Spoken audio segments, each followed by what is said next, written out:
Para un hombre, el alivio de haber escapado al desastre el día D fue quizá lo más impresionante de todo. Winston Churchill. Desde Dunkerque hasta que América entró en la contienda en diciembre de 1941, el primer ministro había dirigido la guerra sabiendo que Gran Bretaña no tenía esperanzas racionales de derrotar a Hitler. Incluso después, en 1942 y 43, Churchill se vio obligado a combatir también con el apasionamiento y la impaciencia imprudente de América para desembarcar en el noroeste de Europa. Los americanos solo veían que la guerra no podría ganarse hasta que los principales ejércitos de Hitler fueran atacados y vencidos. Mostraban poca paciencia, por tanto, ante la cautela de los británicos en las operaciones en el norte de África, Sicilia e Italia, que ellos sabían eran meras fachadas, cuando el 95% de las tropas de combate alemanas estaba comprometido en la campaña de Rusia. Pero Churchill y sus jefes militares comprendían, mientras los americanos no, las inmensas dificultades que entrañaba el dirigir una campaña en el noroeste de Europa y sobre todo el derrotar al ejército alemán. Sabían que la Wehrmacht de Hitler había demostrado ser uno de los mejores ejércitos de todos los tiempos. Enfrentarse a él prematuramente en Francia y fracasar sería una catástrofe para las fuerzas aliadas. Así que instaron a Washington a un aplazamiento. Aparte de esto, en 1942 parecía que los rusos estaban infligiendo terribles daños a Alemania.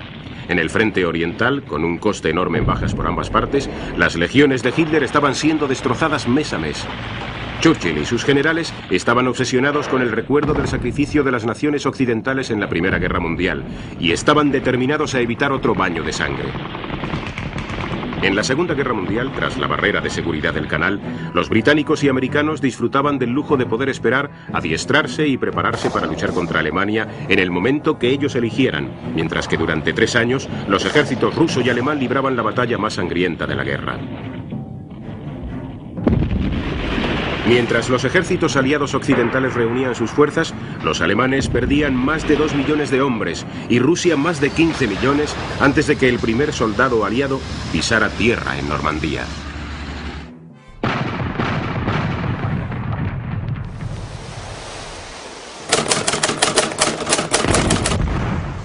Aún así, dado el increíble poder del ejército alemán, Churchill temía una tragedia en Francia.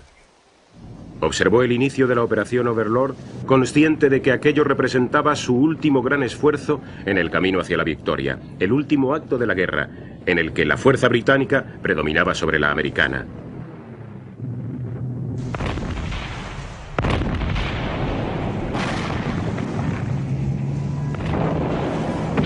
En la madrugada del día 6 de junio de 1944 y precedido del lanzamiento de paracaidistas de la infantería para proteger sus flancos, dio comienzo el desembarco de las fuerzas navales británicas, americanas y canadienses en las playas de Normandía, abriendo así la operación Overlord.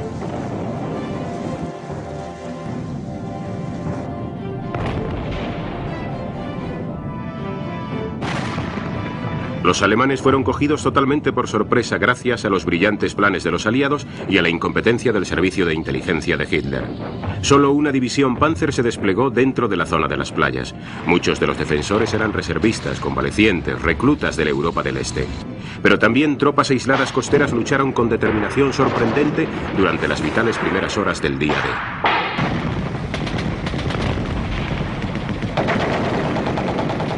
En cuanto a los invasores, además de la dificultad de abrirse paso por entre las defensas, existía el inmenso problema de acercar a la costa cientos de miles de hombres, de tanques, otros vehículos y armas y atravesar las playas en la confusión de la batalla. En los sectores británico y canadiense, en las playas de Gold, Juno y Sword, Dorada, Juno y de la Espada, las primeras oleadas sufrieron bastantes bajas. Pero el programa de Montgomery de avance hacia el interior, hacia Bayeux y Caen, se interrumpió rápidamente. Los hombres de Rommel hicieron lo que cabía esperar de ellos, luchando contra lo mejor de los ejércitos aliados y sus enormes fuerzas aéreas y terrestres.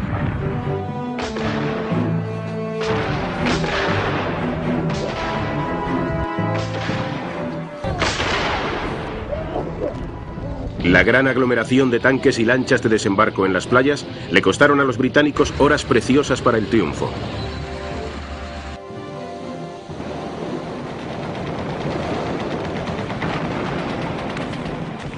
Aún así, los defensores fueron aniquilados.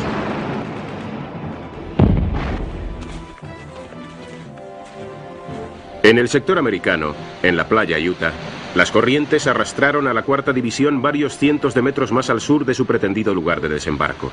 Pero por suerte, esta resultó ser la franja más débilmente defendida de toda la costa. Los americanos avanzaron rápidamente hacia el oeste, hacia el interior, para establecer un frágil pero inestimable enlace con sus cabezas de puente aerotransportadas. Hacia el este, en la playa Omaha, la primera y la 29ª división atacaron las defensas alemanas más fuertes del día y se acercaron al fracaso. Durante toda esa amarga mañana, la infantería se vio acosada por el contraataque en las playas y bajo los riscos. Bradley, su comandante, estuvo a punto de suspender el asalto a Omaha, y la mayor parte de los hombres temieron como él que el desembarco hubiera resultado un fracaso.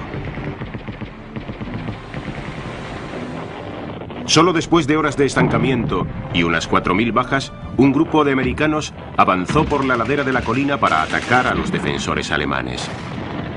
Centímetro a centímetro lograron abrir un camino hacia el interior desde la playa. El plan de los mandos americanos en Omaha fracasó, pero el valor y la iniciativa de unas cuantas decenas de hombres que luchaban en aquel punto impidieron el desastre. A media tarde, las fuerzas americanas habían alcanzado la cima. Al anochecer del día 6 de junio, los mandos aliados saboreaban el enorme alivio de saber que el primer gran riesgo de la campaña se había superado. Sus ejércitos habían logrado establecerse en la costa francesa. Con un coste de solo unos 2.000 hombres, más de 140.000 habían logrado desembarcar y se habían atrincherado desde Ouistreham hasta la península de Cherburgo. En los primeros días que siguieron al 6 de junio comenzó una carrera mortal entre los dos ejércitos rivales en Normandía para ordenar sus fuerzas en el campo de batalla. A pesar de la leyenda del día más largo, los estrategas aliados habían previsto que sería posible para sus tropas ganar terreno a algunas de las peores divisiones de la Wehrmacht el mismo día de. Todos sus temores se centraban en lo que podría seguir cuando invasores y defensores se afanaran por aventajar las fuerzas del contrario semana tras semana.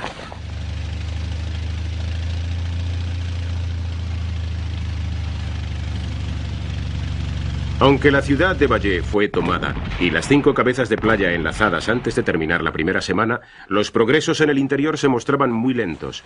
Los alemanes luchaban con gran valor y destreza. Los defensores demostraron su capacidad para resistir las balas y las explosiones enemigas sin abandonar. Los soldados aliados, preparados y entrenados durante meses para el desembarco, emplearon varios días en cruzar la playa para satisfacer las demandas de la batalla en el interior. En los primeros días después del 6 de junio, las divisiones de Montgomery intentaron romper el frente alemán con un asalto directo, pero demostró ser demasiado costoso y el ataque fue interrumpido. Más tarde, el 11 de junio, comenzó un movimiento de pinza alrededor de Caen. Por la izquierda, desde las posiciones ocupadas por la 6ª División Aerotransportada, envió a la veterana 51 Highland al ataque. Los escoceses estaban fatigados después de años de lucha en Italia y el desierto. Para decepción de Montgomery, su ataque fracasó. Asimismo, al oeste de Caen, la 7ª División acorazada, las famosas ratas del desierto, formaban la segunda punta de la pinza del plan británico. Sus tanques Cranwell se empeñaron en abrir una brecha en el frente alemán en Normandía. Pero en 2 sucesivos intentos, en Tilly y en Villers-Bocage, los británicos fueron recibidos por violentos contraataques y se vieron obligados a retroceder. Los alemanes ahora disponían de un frente continuo alrededor de la cabeza de playa de los aliados. No habría victoria hasta que este sector fuera suficientemente debilitado para que los aliados pudieran atravesarlo.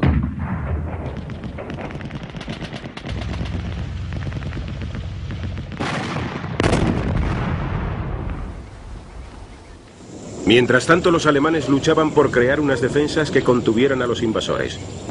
Su estrategia, estorbada por el control férreo de Hitler, no resultó espectacular. Sus despliegues seguían influidos por el temor de una segunda invasión en el paso de Calais. Su indecisión aseguró que desde un principio la superioridad numérica de los aliados se mantuviera. Las fuerzas aéreas aliadas habían cortado casi todas las vías de ferrocarril. Los cazabombarderos impedían todo movimiento por carretera durante el día, pero durante la noche, a lo largo de toda la campaña, los alemanes lograron siempre trasladar suficientes tanques, armas, hombres y provisiones para seguir luchando.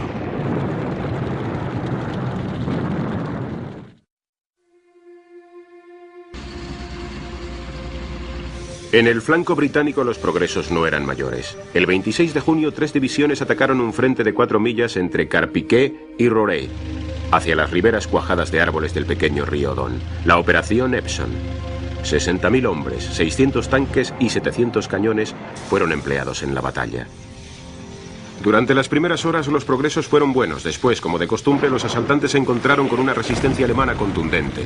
Durante 4 días, la lucha experimentó flujos y reflujos hasta que por el río Don se decía que corría sangre. La infantería británica, a pesar de todo su poderío aéreo y de artillería y el apoyo naval, en estas batallas en los bosques estivales y en los arroyos del noroeste de Europa, sufrió por primera vez parte del horror del frente oriental o de Flandes de una generación anterior. La defensa alemana durante las 10 semanas de la batalla de Normandía fue brillante. Von Rundstedt, Rommel y sus generales vieron siempre frustrados sus intentos de una gran contraofensiva por los aviones aliados y por su propia escasez de recursos. La demente negativa de Hitler a ceder terreno les impedía adoptar la razonable actitud de replegarse poco a poco. Pero los hombres de Rommel realizaban milagros diariamente, no cediendo terreno ante los contundentes ataques de los aliados, contraatacando para recuperar posiciones y obligando a los aliados a pagar un amargo precio por cada metro que conquistaban.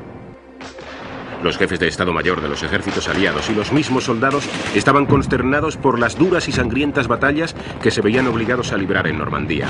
Veteranos británicos y americanos habían venido del desierto, donde tarde o temprano podía hallarse un camino para rodear al enemigo y de esta forma evitar precipitadas confrontaciones a muerte. Entre los pueblecitos tan próximos entre sí no había rodeo posible. La infantería constituía solo un 14% de la fuerza del ejército y soportaba el 80% de todas las bajas.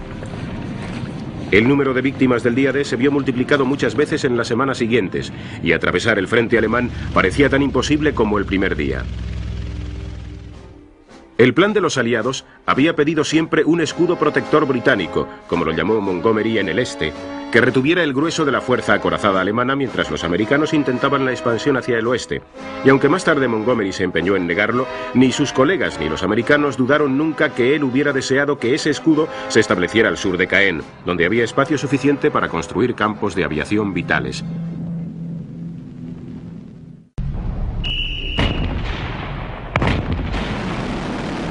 Aunque inferiores en número en Normandía y durante el resto de la guerra, los alemanes se beneficiaron enormemente de la mayor calidad de sus equipos.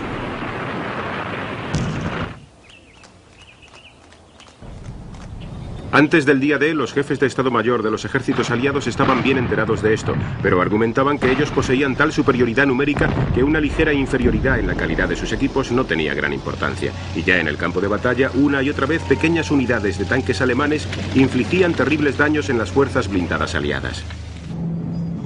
Los aliados contaban con la inapreciable ventaja del control absoluto del aire.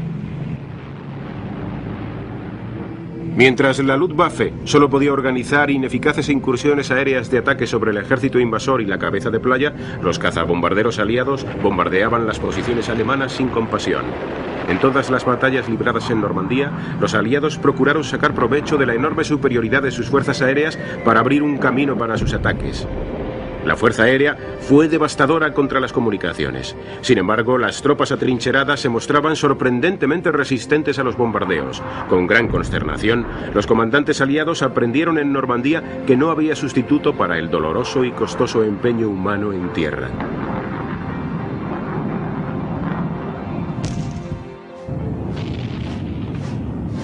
En la segunda mitad del mes de junio tuvo lugar el avance americano a través de la península de Cherburgo y su ascensión hacia el norte, hacia el puerto del mismo nombre, que dominaba la atención mundial.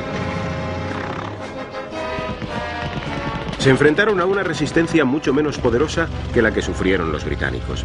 A unas fuerzas blindadas menos poderosas, pero su avance se vio dificultado por marismas, terrenos inundados y por acciones tenaces del enemigo. Muchas unidades de infantería americanas no habían entrado en acción nunca. Se vieron obligadas a aprender su tarea sobre la marcha con un doloroso coste en el campo de batalla. Los informes de los comandantes aliados ponían énfasis persistentemente en la lentitud de algunas unidades y la deficiencia de sus mandos.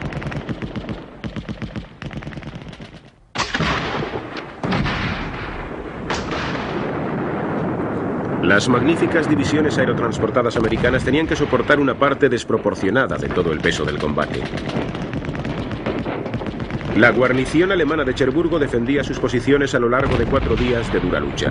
Finalmente, el 27 de junio, la última de las guarniciones se rindió. 39.000 prisioneros alemanes habían sido cogidos en el mes por el 7º Cuerpo de Ejército americano, que había dirigido el avance hacia Cherburgo al mando del brillante comandante Collins.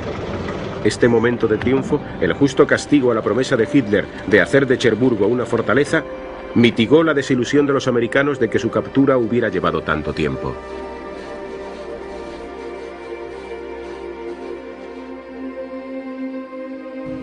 Los aliados descubrieron con consternación que las demoliciones masivas habían dejado el puerto inutilizable. La tormenta del canal del 19 al 21 de junio ya había provocado una seria escasez de municiones y retrasado las concentraciones en la costa. Los pronunciamientos públicos de triunfo encubrían la decepción entre los altos mandos.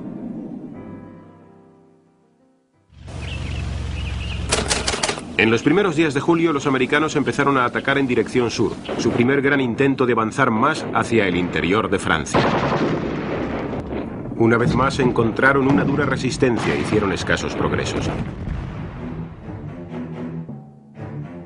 Los británicos lucharon por conquistar las ruinas de Caen, que por fin se rindió a mediados de julio.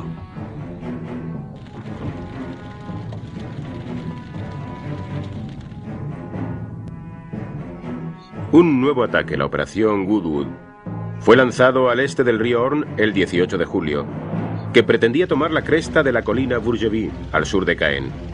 Esta era una operación a cargo principalmente de los blindados. Los mandos del ejército británico estaban tremendamente preocupados por la escalada de víctimas de su infantería. Tanques había en abundancia, pero para julio de 1944 la sangre británica era ya muy preciada, muy escasa.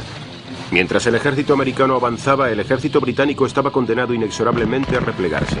Este conocimiento obsesionaba todas sus operaciones en el noroeste de Europa. Goodwood fue precedida por un gigantesco bombardeo a las posiciones alemanas.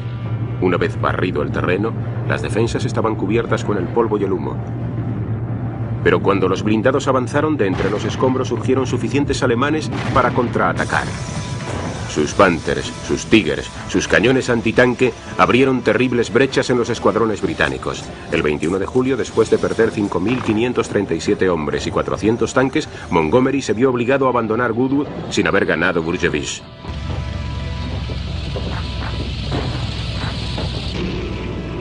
A medida que la paciencia de los aliados se acababa, la confianza de los americanos disminuía. Incluso la fe de Eisenhower y Churchill se debilitaba. La posición personal de Montgomery se vio seriamente dañada. Desde 1942, formaciones de aviones americanos habían atacado objetivos industriales alemanes con bombardeos diurnos de precisión. Durante muchos meses sufrieron bajas importantes, ya que incluso las fuertemente armadas fortalezas aéreas y los Liberators se mostraron vulnerables a los ataques de los Flags y los cazas.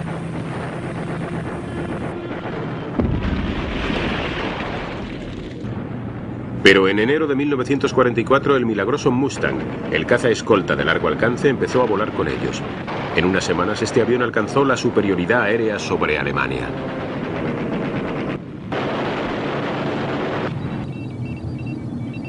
Los americanos se embarcaron en un programa de ataques concentrados en las plantas alemanas de combustible sintético.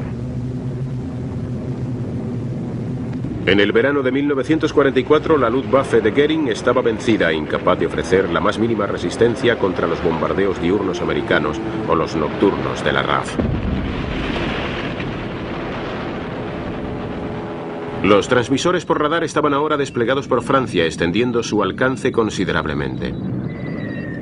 Solo el Bomber Command lanzó más bombas sobre Alemania en el último cuarto del 44 que en todo el 43. En los últimos 10 meses de la guerra se hizo más daño a las ciudades alemanas que en los 4 años anteriores.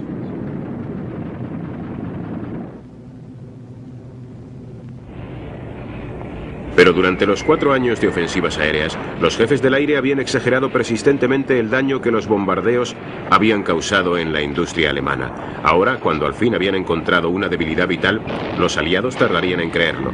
Las fortalezas aéreas fueron dirigidas a castigar otros objetivos: fábricas, arsenales secretos, apoyos terrestres. Los ataques a las plantas petrolíferas continuaron y debilitaron severamente la máquina de guerra del enemigo. Pero con el mal tiempo y la fuerte oposición, la puntería de las bombas americanas era poco más precisa que la de la RAF cuando atacaba las ciudades de noche.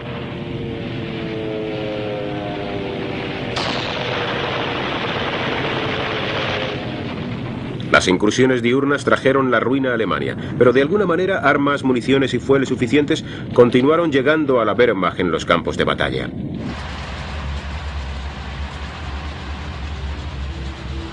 Volar 30 veces sobre Alemania con mal tiempo entre flags y cazas, el riesgo de colisión, fue una de las experiencias más peligrosas y mortales de la Segunda Guerra Mundial.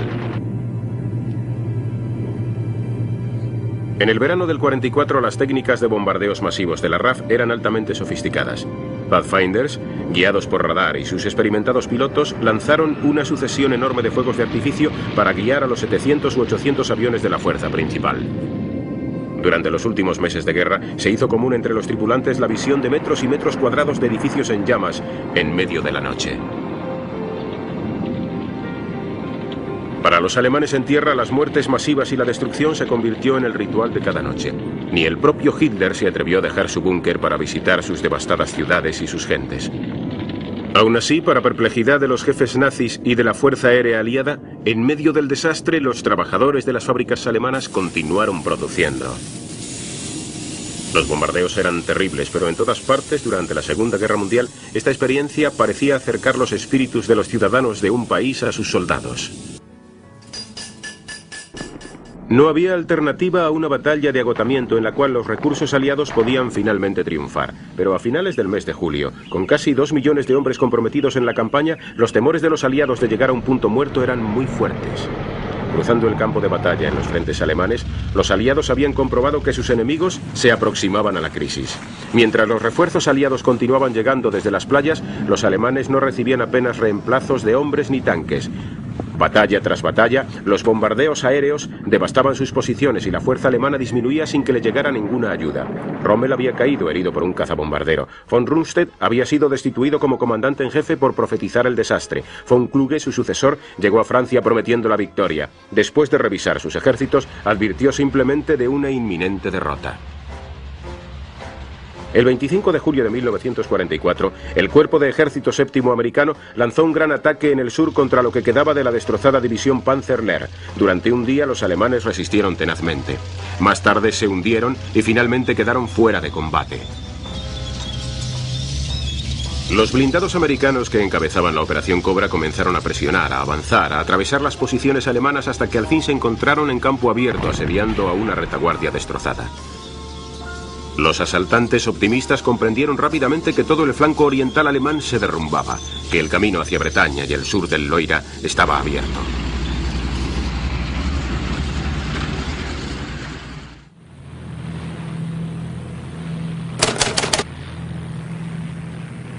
El 1 de agosto el tercer ejército del general Patton entró en la lucha, y Patton, que se había evitado las miserias de la batalla, experimentó la euforia de barrer atravesando Avranches y hacia el oeste, entrando en Bretaña a la cabeza de su ejército blindado. Algunas unidades americanas presionaron hacia el Loira y otras volvieron hacia el este por debajo y por detrás de los debilitados ejércitos alemanes. El 6 de agosto, en respuesta a una maniática orden de Hitler, las divisiones Panzer supervivientes lanzaron un contraataque en Mortain para romper el frente americano en Avranches. Los Panzer estaban ya extenuados para esa tarea. En los días siguientes, la aviación aliada y los tanques aplastaron el avance alemán y avanzaron implacablemente hacia el este, arrollando a los alemanes a su paso. Desde el norte, los británicos y los canadienses avanzaban lentamente hacia Falaise. Aún, los alemanes de la 12ª División Panzer se mostraron capaces de luchar tenazmente durante 2 semanas. Pero el avance de los aliados era irresistible. Desde el oeste, desde el norte, desde el sur, día a día reducían el círculo alemán, presionando a los restos del ejército de von Kluge, hasta el pequeño círculo que llegó a ser, por fin, el bolsillo Falaise.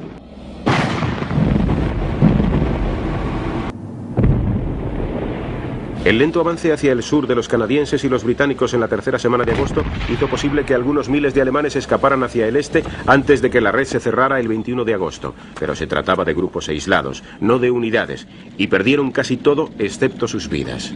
Tanques, armas, transportes.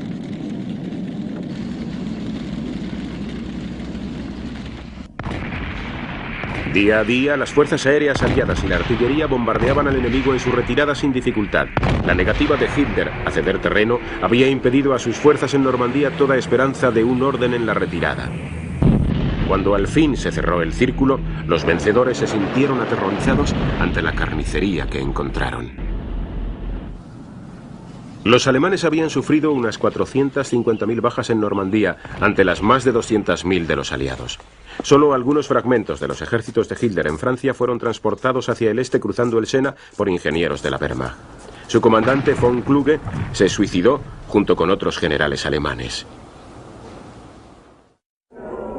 Para el pueblo francés, la liberación creaba sus propios problemas. Durante 4 años de ocupación, muchos franceses y francesas habían llegado a una adaptación activa o pasiva con los alemanes. Ahora miles de ellos se enfrentaban a la venganza de la pequeña minoría de la resistencia activa, muchos de ellos comunistas, que rápidamente ocupaban el control del país.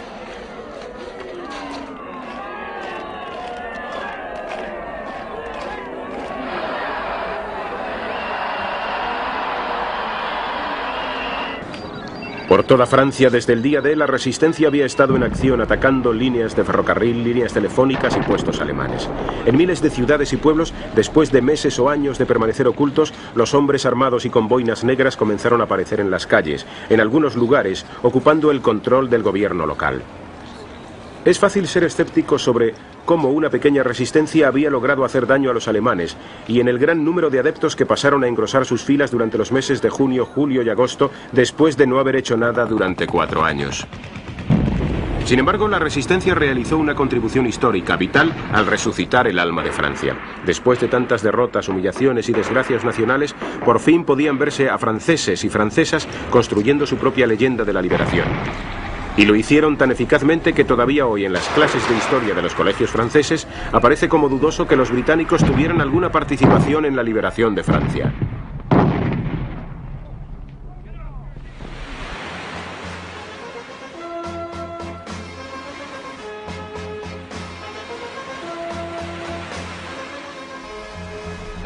El 15 de agosto, la Operación Dragón lanzó a 3 divisiones americanas y 4 francesas a nuevos desembarcos en el sur de Francia.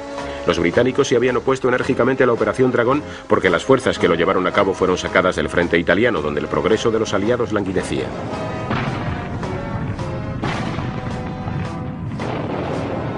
Las fuerzas alemanas destruidas u obligadas por la Operación Dragón estaban ya al borde de la retirada y el desembarco no tenía un propósito estratégico útil.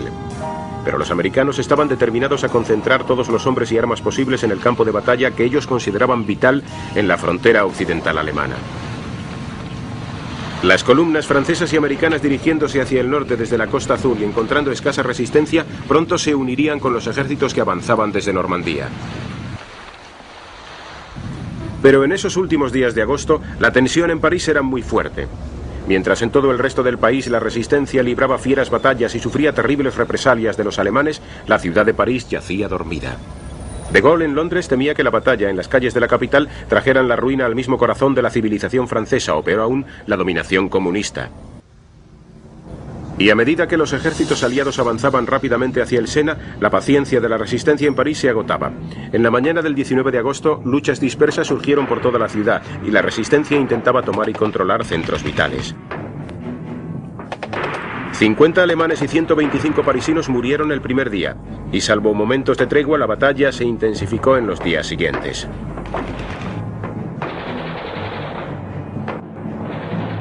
La guarnición alemana estaba desesperada. Su comandante von Choltitz había recibido la orden de Hitler de dejar la ciudad y sus puentes en ruinas antes de la retirada.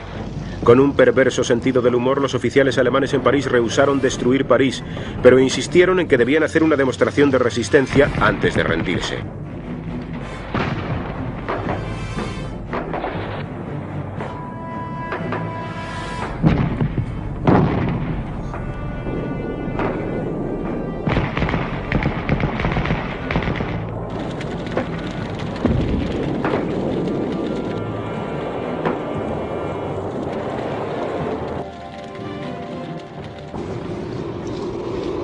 Las columnas blindadas aliadas barrían ahora hacia el este, siendo recibidas con alegría en todas las ciudades y pueblos por multitudes entusiastas.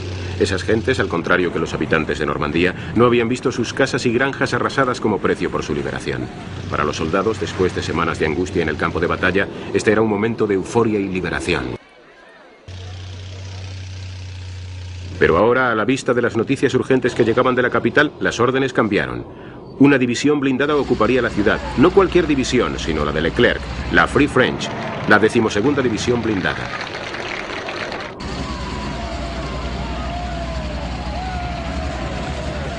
Durante el 23 y el 24 de agosto la división se dirigió hacia el este, siendo su avance constantemente presenciado y ralentizado por la población enfervorizada. En las afueras de la ciudad tropezaron con resistencia alemana esporádica. Finalmente, la noche del día 24, Leclerc envió una columna al mando de un capitán al centro mismo de la ciudad.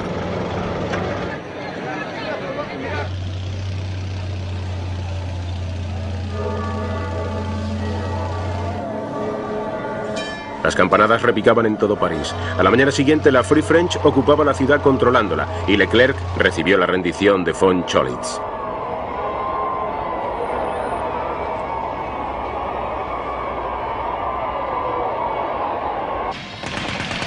La lucha continuó en la capital durante el 26 de agosto.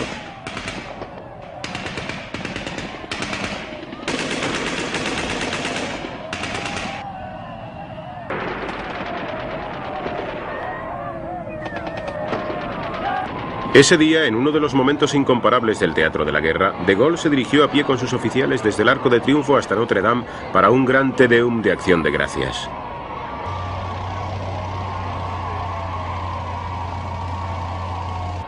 Tres días después, los aliados celebraban su victoria con un gran desfile a lo largo de los Campos Elíseos, al que asistió Eisenhower.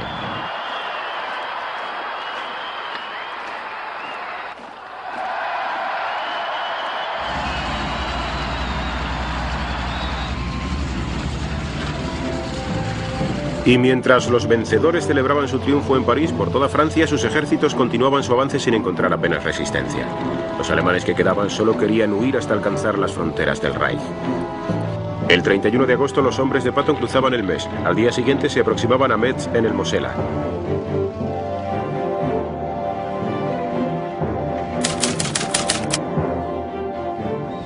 El dominio numérico creciente de los americanos en la campaña exigía ahora un coronel americano. El 1 de septiembre, Dwight Eisenhower tomó de Montgomery el mando de las fuerzas terrestres que el general británico había ostentado desde el mismo día D. La decisión supuso un amargo disgusto para Monty, que se sentía doblemente consternado porque Eisenhower también rechazó su propuesta de que los ejércitos deberían empeñar todos sus recursos en un avance hacia el norte, hacia Alemania, dirigidos naturalmente por él mismo. El 4 de septiembre, la 11ª División Blindada avanzó a través de Holanda con el objetivo de alcanzar el importante puerto de Amberes. Sus comandantes celebraron encontrarlo intacto. Las columnas se detuvieron fuera de la ciudad. Nadie había recordado que entre Amberes y el mar se encontraba el estuario del río Scheldt. En ese momento los accesos podrían haber sido ocupados sin esfuerzo. Pero mientras los británicos permanecían casi inmóviles saboreando su victoria, los alemanes actuaron. Tomaron y fortificaron los accesos. Hasta que fueron desalojados 2 meses después, Amberes quedó inutilizada como puerto. Los aliados tardaron en comprender la gravedad de su error. Aunque fue considerado como el problema principal de la campaña de otoño, el error garrafal de Scheldt se ve hoy como un factor vital en el fracaso de los aliados de ganar la guerra en 1944 con más claridad que en Arnhem.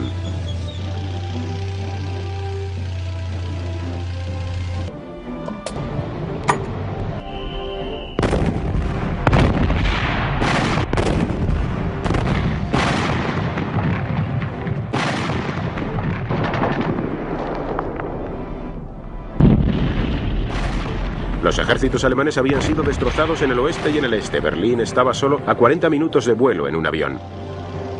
Patton se indignó cuando su tercer ejército tuvo que detenerse por falta de combustible para sus tanques. Se quejó Eisenhower.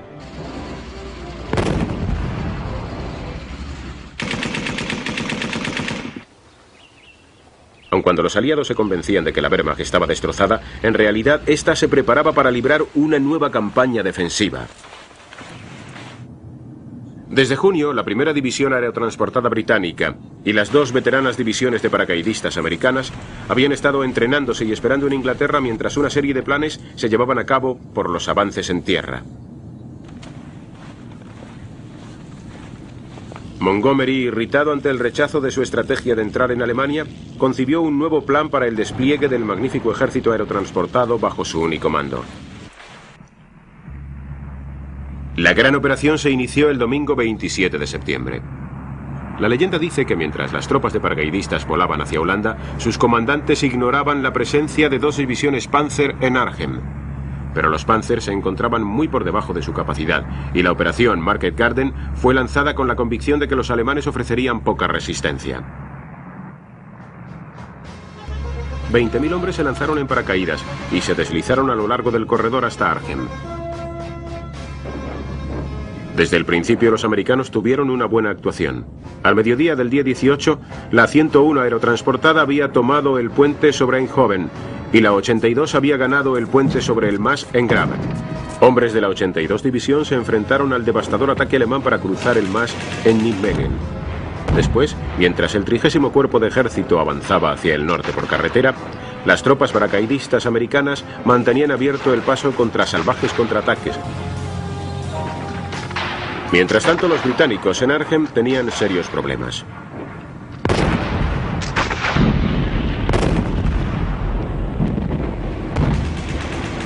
Solo una unidad, la segunda de paracaidistas, se trasladó lo bastante rápidamente desde la zona donde había caído para asegurar el extremo norte del puente sobre el Rin.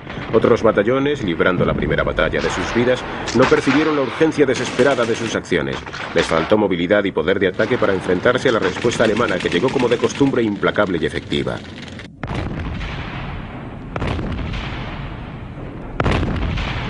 En 8 días de amarga lucha, el mariscal de campo Walter Model destruyó la primera división aerotransportada y recuperó el control del puente sobre el Arnhem. El mal tiempo y las malas comunicaciones le impidió recibir apoyo aéreo efectivo. Fue una lucha solo redimida por el heroísmo sacrificado de las tropas de paracaidistas. Mientras, a lo largo del corredor, el 30º Cuerpo de Ejército se había enfrentado a inmensas dificultades para avanzar por una simple carretera defendida por los alemanes. El programa para Market Garden había sido roto desde el exterior. Es imposible no contrastar las 7.000 víctimas de la 6ª División Aerotransportada con las 130 de los blindados que encabezaban el avance por tierra. Entre las columnas terrestres no había sentido de la urgencia por enfrentarse a la crisis del momento. El 25 de septiembre, con solo elementos avanzados del 30º Cuerpo de Ejército que ocupaban una precaria posición en la ribera sur del Rin, los británicos no tuvieron otra elección que evacuar a 2.400 supervivientes de la primera división aerotransportada desde la zona de Arnhem. Market Garden acabó en un amargo fracaso y acabó con las esperanzas de Montgomery. Por todo el frente aliado, a medida que el otoño dejaba paso al invierno y la lluvia y el barro enlodaban los ejércitos, los soldados sabían que la última posibilidad de terminar la guerra en el año 44 se había esfumado. Los ataques locales se llevaban a cabo con poco entusiasmo. Aunque los aliados poseían una ventaja de 3-1 en hombres, tanques y armas sobre sus enemigos, el soldado alemán mantenía un sorprendente dominio psicológico sobre los ejércitos aliados.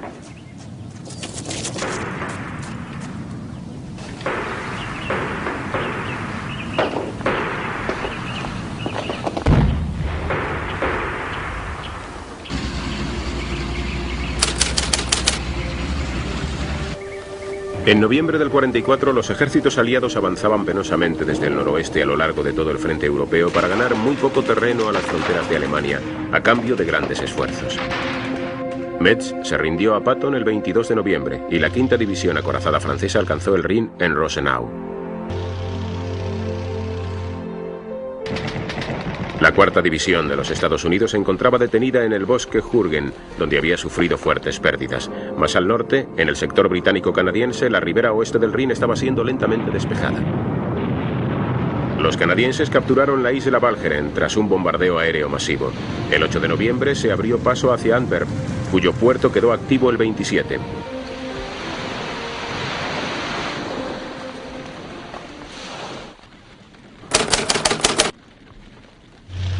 El tercer ejército empujó a los alemanes lejos de la orilla oeste del Meuse a principios de diciembre, pero las últimas semanas del 44 fueron días de movimientos lentos y éxitos arrancados al enemigo a costa de vidas y de paciencia.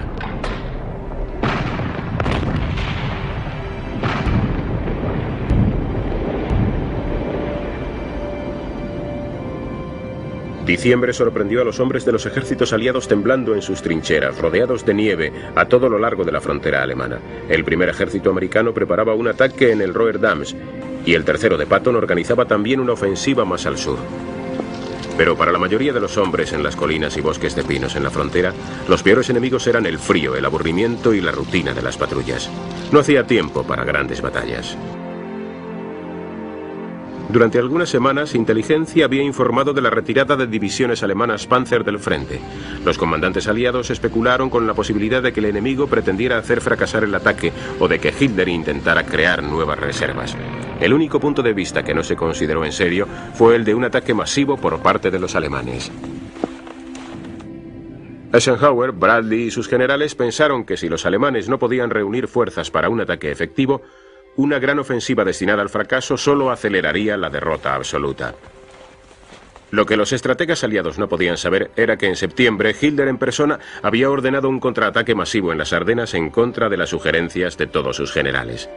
La operación Vigilancia en el Rin fue su decisión personal para el desánimo de sus más fervientes seguidores.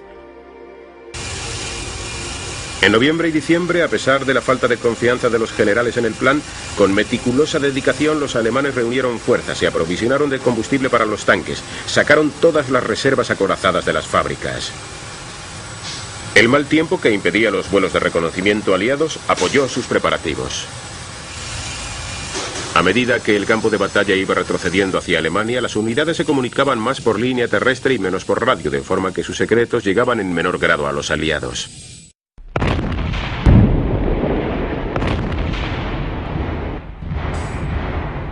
A las 5:30 en la mañana helada del 16 de diciembre del 44, los alemanes atacaron en un frente de 90 kilómetros hasta las fronteras de Luxemburgo y Bélgica, enfrentándose 4 débiles divisiones de infantería americana contra 20 alemanas, 7 de ellas Panzer, llevando cerca de 1000 tanques y armas de asalto. Fue un golpe sorpresa, cogieron a los americanos desprevenidos. Los comandantes no estaban preparados y pronto perdieron el contacto debido a los cortes en los teléfonos. Durante las primeras horas los alemanes avanzaban tomando posiciones. Los aliados fueron muy lentos en percibir la magnitud de las fuerzas que se lanzaban contra ellos.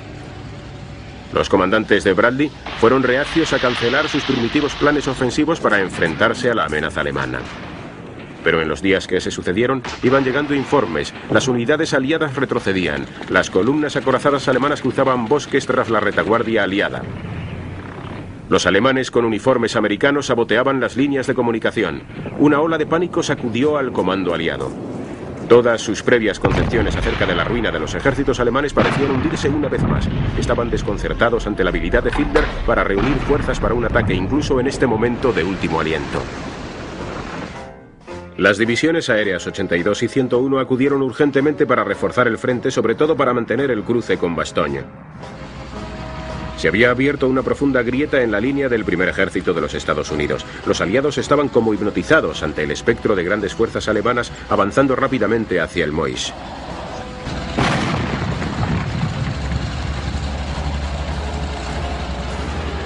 Pese a todo, en la punta de lanza nazi, el abatimiento iba tomando cuerpo. Sabían desde el principio que la velocidad era vital, pero la dificultad de mover los tanques entre bosques y barrancos retardó el ataque varias horas.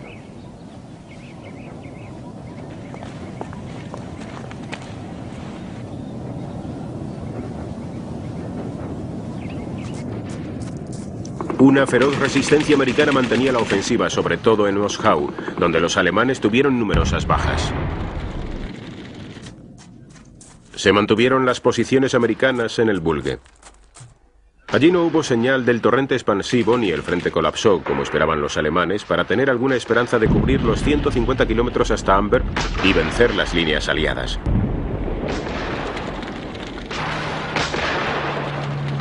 Las promesas de la Luftwaffe de apoyar el ataque desde el aire no se estaban cumpliendo. Y el miedo de los generales crecía.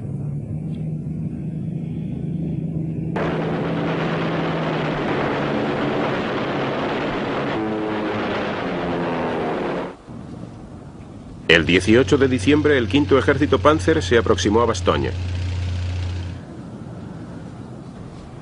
Al día siguiente intentaron el ataque de la ciudad, pero en este punto crítico de la batalla fueron rechazados.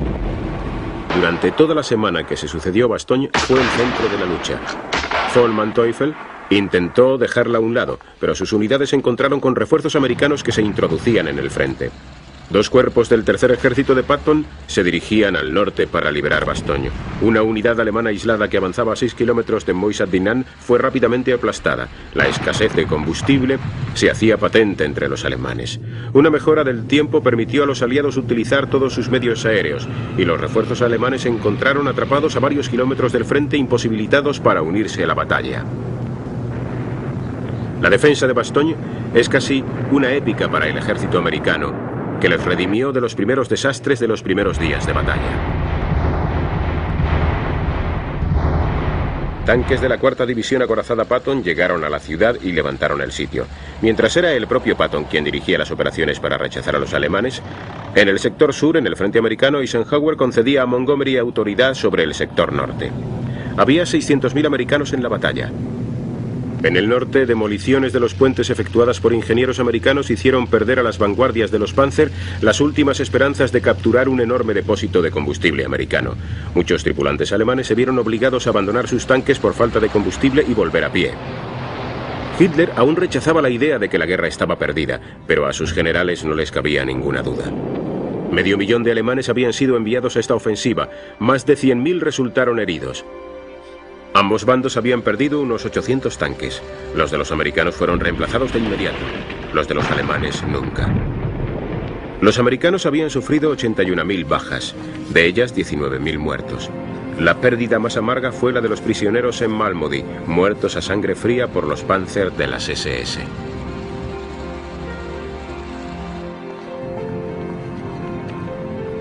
Para los alemanes, como ya habían predicho los generales de Hitler, la ofensiva resultó un desastre con grandes pérdidas de hombres y material sin ningún resultado útil. Una vez más, los aliados permitieron que el enemigo escapara sin más consecuencias que su derrota. Patton envió tropas a través de la base del Bulge para cortar la retirada a los alemanes, a lo que seguiría una gran contraofensiva. Ni Eisenhower ni el prudente Montgomery mostraron interés alguno en seguir este movimiento.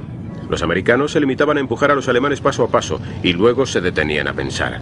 La batalla de las Ardenas terminó con victoria americana, pero no tan rotunda como pudo haber sido con un poco más de determinación, una vez que la suerte de la batalla había cambiado.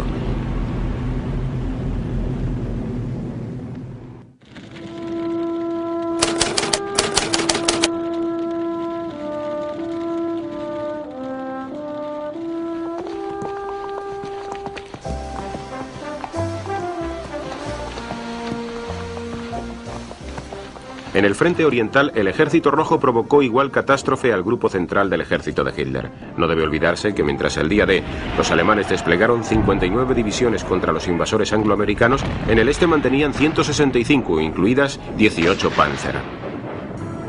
Fue en el este donde los alemanes sufrieron 10 millones del total de 13 millones y medio de bajas. 50 rusos murieron por cada americano, 40 por cada inglés.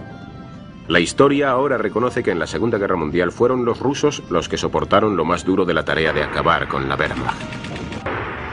En Stalingrado, en Leningrado, en Kursk y Kharkov y Cherkasy, el Ejército Rojo fijó sus bases.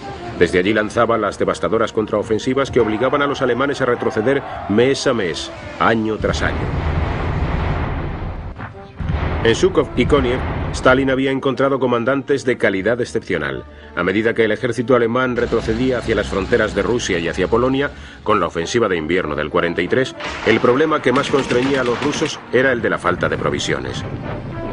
En los últimos 18 meses de la guerra, los rusos lanzaron una sucesión de grandes ofensivas que hicieron retroceder a los alemanes durante tantas semanas como los atacantes pudieron contar con combustible y provisiones. Después, el Ejército Rojo se detenía durante semanas o meses para hacer recuento de prisioneros y reunir recursos. Von Manteuffel, uno de los líderes de los Panzer alemanes, describió el temor de sus hombres ante el modo como sus enemigos marchaban a la guerra. El avance de un ejército ruso es algo que los occidentales no pueden imaginar. El soldado lleva un saco a la espalda lleno de secos mendrucos de pan y vegetales crudos recogidos por el camino de los campos y los pueblos. Los caballos comen la paja de los tejados de las casas. Cuentan con poco más. Y sin embargo, este ejército funcionaba ayudado por la maníaca negativa de Hitler de permitir a sus generales el retirarse a una línea más defendible en un frente más estrecho.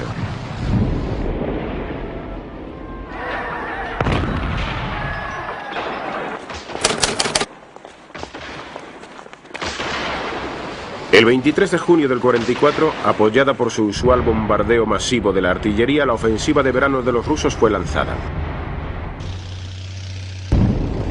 Minsk cayó el 3 de julio, Vilna el 9.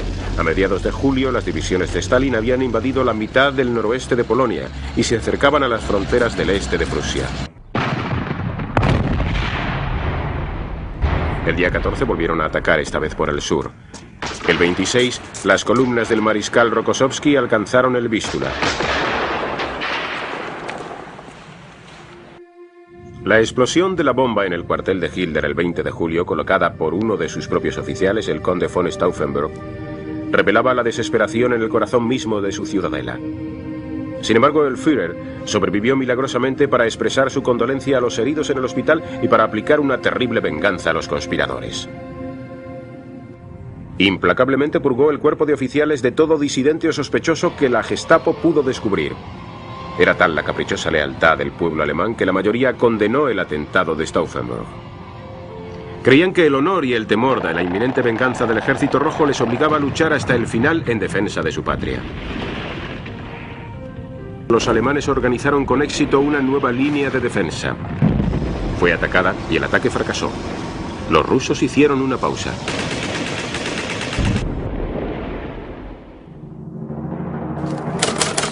El 1 de agosto, los comandantes de la resistencia polaca, el Ejército Nacional de Varsovia, movilizó sus fuerzas contra sus ocupantes, esperando alcanzar el control de la capital antes de que llegaran los rusos.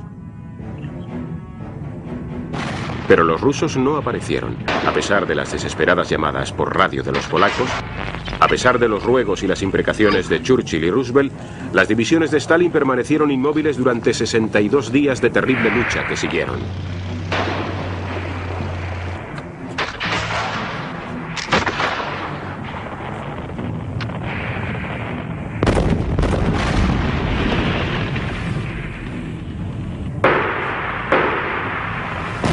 Los alemanes sufrieron 26.000 bajas. Utilizaron su artillería, sus tanques y su aviación implacablemente contra los mal equipados polacos. 150.000 ciudadanos polacos murieron y 15.000 soldados del Ejército Nacional.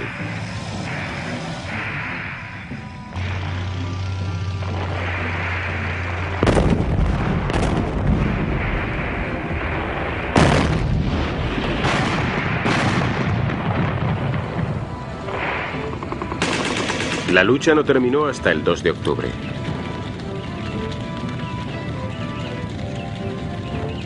La mayoría de los supervivientes murieron hacinados en campos de concentración, y lo que quedaba de la ciudad fue sistemáticamente derribado. El 23 de agosto, Rumanía anunció el abandono por su parte de la causa del Eje, y unos días después los rusos ocupaban los grandes campos de petróleo de Ploesti. Bulgaria pidió la paz. Los tanques rusos estaban en el Danubio, en las fronteras con Yugoslavia.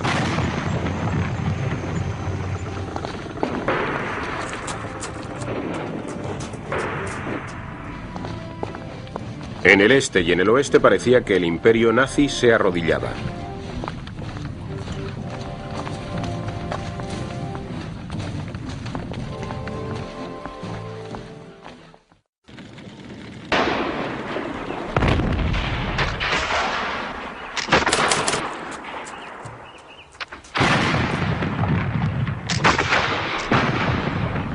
En los primeros días de 1945, mientras los aliados del oeste aún se reagrupaban tras la confusión de la batalla del Bulge, en el este los rusos empezaron a movilizarse. Tenían planeado atacar el 20 de enero, pero los británicos y los americanos pidieron a Stalin que se adelantara. El 13 de enero, 70 divisiones al mando del Marshal Koniev, apoyadas por 2 unidades aéreas, fueron enviadas desde el puente Barano. Después de 2 días de confusión en la lucha, en la que el mal tiempo creó tantas dificultades a los rusos como había creado a los americanos en el Bulge, los hombres de Koniev rompieron las defensas alemanas.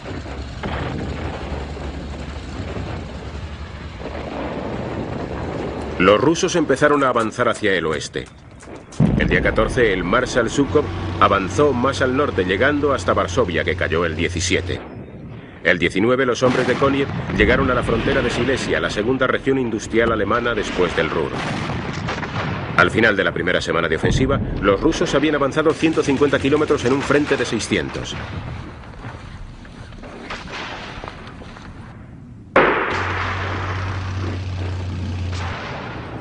Hitler, como de costumbre, transformó una derrota en desastre. Rechazó la evacuación por mar de 26 divisiones aisladas en los estados bálticos. Las necesitaba, según dijo, para defender el campo de desarrollo y pruebas de los submarinos U-Boat. En contra de la opinión de sus generales, envió 2 divisiones Panzer en un intento inútil de liberar Budapest. Rechazó los consejos de que sus ejércitos se retiraran ante el avance ruso y dejaran que el enemigo gastara sus energías avanzando en un espacio vacío. En lugar de eso, les obligó a permanecer y morir en sus trincheras. Los rusos sufrieron muchas bajas. Los alemanes defendieron sus posiciones con la tenacidad que les caracteriza, pero estaban en desventaja numérica, 3-1 en hombres, 5-1 en tanques y 9-1 en aviones. Los rusos inevitablemente los derrotaron. El 26 de enero, los hombres del Marshal Rokossovski alcanzaron el Golfo de Danzig, cerca de Elbing. Koniev cruzó el Oder en un frente de 90 kilómetros. Había avanzado 270 kilómetros en menos de 2 semanas. Después se detuvo en Neisse.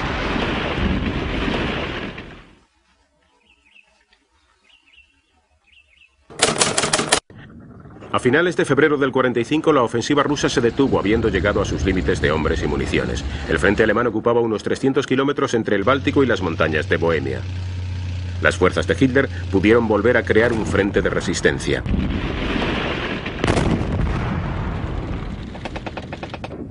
Hitler había tomado la decisión de emplear cada hombre, tanque y arma que pudiera conseguir contra el Ejército Rojo.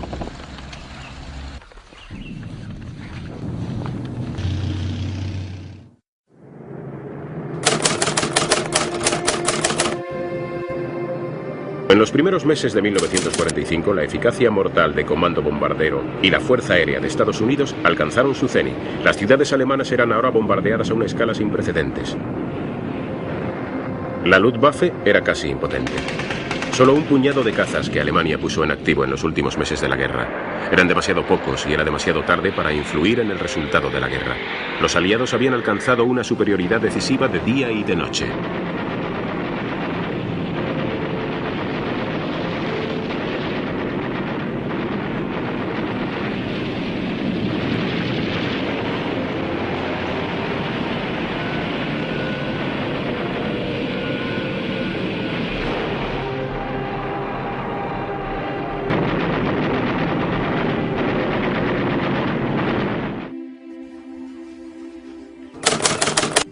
A primeros del mes de febrero del 45 se reunieron en Yalta, en Crimea, los 3 jefes militares de la Gran Alianza en la última Gran Conferencia.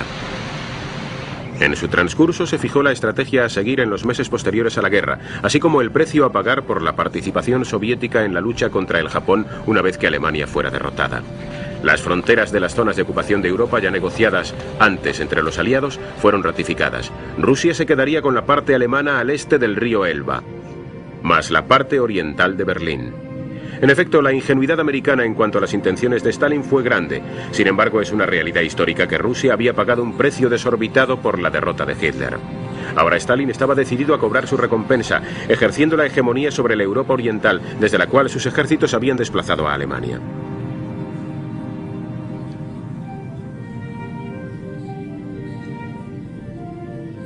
En lo sucesivo, Churchill denunciaría incesantemente las ambiciones de Rusia y proponía una entrada precipitada en Berlín. Es imposible creer que tal acción hubiera alterado el mapa de Europa de la posguerra. En todo caso, los aliados no tenían ganas para un enfrentamiento con Rusia. La única pregunta que quedaba para los aliados después de Yalta era si la gloria momentánea de avanzar hacia Berlín justificaba el precio en sangre que se verían obligados a pagar. En febrero del 45, para indignación de los mandos del ejército americano, Eisenhower decretó que el grupo de avance hacia Alemania del 21 Ejército Anglo-Canadiense debía recibir prioridad estratégica y el apoyo del 9º Ejército Americano. Por tanto, Montgomery tenía de nuevo primacía, a pesar de que solo contaba con 19 divisiones frente a las 47 de los americanos.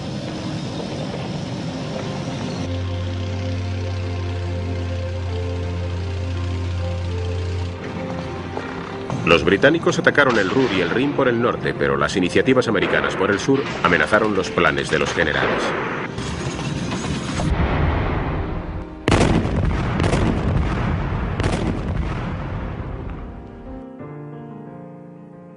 El 7 de febrero, los tanques de Patton atravesaron las débiles defensas alemanas en Eifel, a pesar de las dificultades del terreno escarpado. Las divisiones Panzer habían sido enviadas hacia el este. Los americanos atravesaron el famoso muro oeste y por primera vez la determinación alemana parecía tambalearse. Cada vez más defensas se apresuraban a abandonar sus trincheras y a rendirse. El tercer ejército de Patton alcanzó el Rin cerca de Koblenz después de un recorrido de 90 kilómetros en 3 días. El primer ejército luchó contra una fuerte resistencia para entrar en la bombardeada colonia.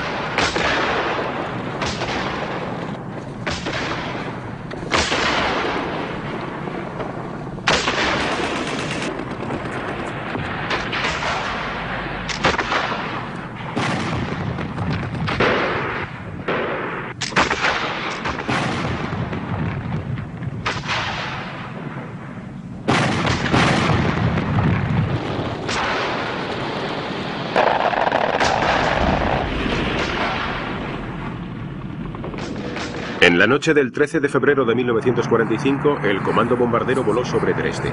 Este ataque no era diferente a los otros en las mentes de los estrategas, pero una terrible combinación de bombas precisas, mal tiempo y azar contribuyeron a generar una tormenta de fuego parecida a la que había acabado con Hamburgo y Darmstadt.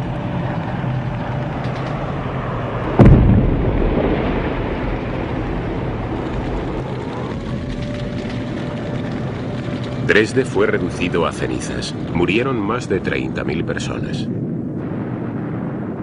En las filas aliadas existió durante toda la guerra cierta oposición al bombardeo de ciudades por causas morales o estratégicas.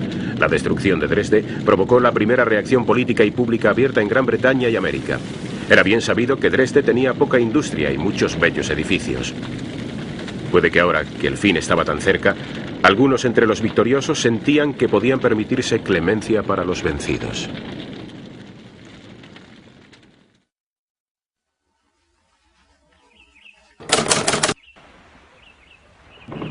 El 7 de marzo la vanguardia del primer ejército llegó hasta el río Ormegen, cerca de la ciudad de Bonn.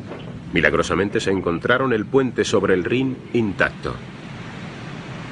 En un rápido ataque, tomaron la orilla este. Los hombres empezaron a cruzar el puente a pesar de los desesperados esfuerzos de los alemanes para hacer fracasar este avance hacia el corazón de Alemania.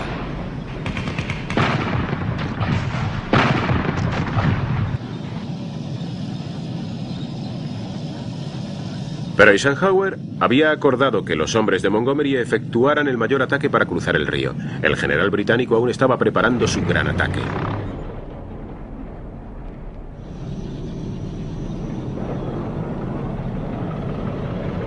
En las 3 semanas siguientes, mientras los americanos terminaban de despejar la orilla oeste y esperaban a los británicos, la impaciencia y rencor se iban intensificando. El plan de Montgomery era llegar a Alemania desde el norte. En caso de que aún existiera una fuerte resistencia alemana, eso sería lo prudente, pero no era así. Los alemanes estaban definitivamente vencidos. Solo les quedaba el poder de retrasar la derrota, de luchar batallas locales, pero no tenían ninguna esperanza de poder hacer frente a 2 millones de soldados aliados.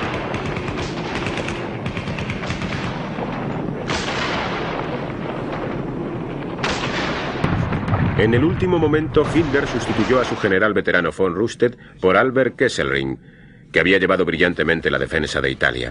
Pero Kesselring no podía defender mejor que Rundstedt la Alemania del Oeste con los restos de un ejército. Incluso cuando el puente Remagen por fin se derrumbó después de un intenso bombardeo y el ataque de artillería de los alemanes, los americanos no tuvieron dificultades en reemplazarlo y continuar el avance hacia el este.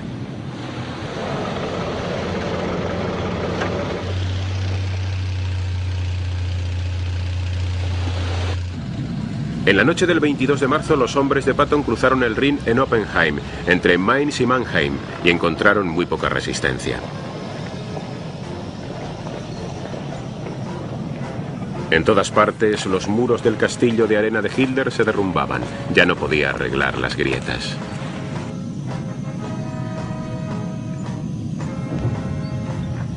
El 23 de marzo comenzó el terrible bombardeo para cubrir el cruce del Rin por parte de Montgomery en Wesel. 59.000 artificieros británicos y americanos prepararon este avance y despejaron los obstáculos alemanes.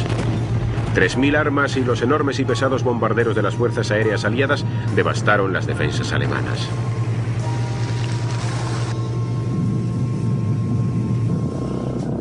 Tanques e infantería cruzaron a través del río para alcanzar la cabeza de puente ya recuperada por 2 divisiones aéreas.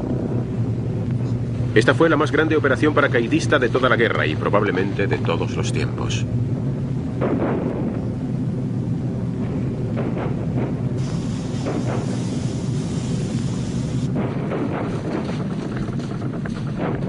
El 28 de marzo la batalla había empezado como una procesión ceremonial. Los señores de la guerra enviaron sus fuerzas para realizar el último gran acto de la lucha contra Alemania. Montgomery aún se negaba a ordenar un avance general mientras no hubiera reunido una fuerza de 20 divisiones y 1.500 tanques en la orilla este.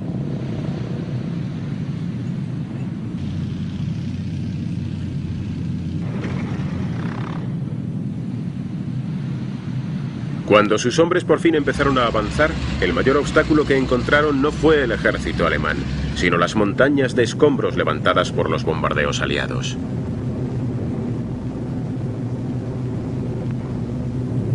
Durante los últimos meses de la guerra, mientras los ejércitos terrestres se cerraban sobre Alemania por el este y el oeste, el poder de las fuerzas británicas y americanas descendió sobre ella desde el aire. Cayó sobre sus ciudades, fábricas, vías de ferrocarril y sobre sus gentes.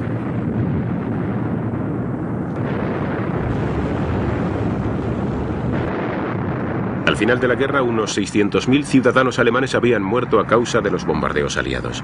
En esos últimos meses se arruinó la economía alemana tal y como los jefes del aire habían pretendido durante 4 años.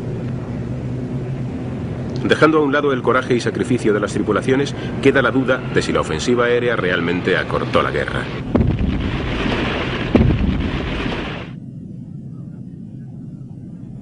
Ahora que el final estaba tan cerca, muchos soldados aliados evitaban arriesgar la vida. Cuando encontraban pequeños grupos de resistencia alemanes formados por adolescentes fanáticos o supervivientes de las SS, recurrían a la artillería o al apoyo aéreo para acabar con ellos.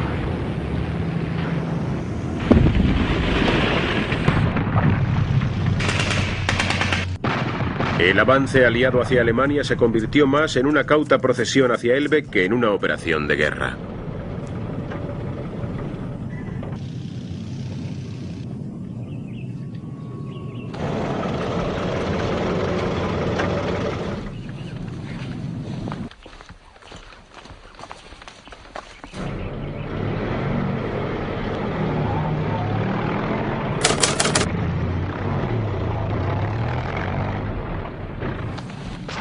A mediados de abril de 1945, el primer y el 9º ejército de los Estados Unidos habían rodeado el Ruhr, donde pocos días después cayeron en sus manos 325.000 prisioneros, incluidos 30 generales. Model, su comandante, se entrega, siendo uno de los 101 generales alemanes que lo hizo en el transcurso de la guerra. En Berlín, Hitler y sus comandantes estaban bien informados de los planes aliados para la partición de Alemania. Cada día, la capital en ruinas se tambaleaba bajo los incesantes bombardeos aéreos. 87 incursiones aliadas en menos de 3 semanas. Y aún el 12 de abril, cuando se anunció que el presidente de los Estados Unidos, Franklin Roosevelt, había muerto en vísperas de la victoria final, Hitler y su corte lo celebraron. Todavía fantaseaban acerca del inminente colapso de la Gran Alianza, un conflicto armado entre los vencedores, como la promesa de salvación para ellos.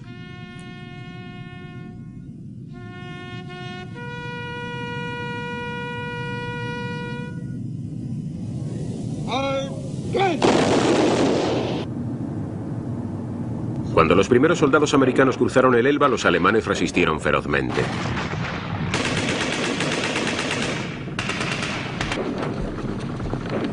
Los canadienses se vieron obligados a soportar algunas de las batallas más duras de toda la campaña para atravesar los ríos y canales de Holanda, para tomar Arnhem el 14 de abril y alcanzar el Mar del Norte 2 días después. Para los aliados estos fueron un montón de viejos recuerdos de 7 meses emotivos.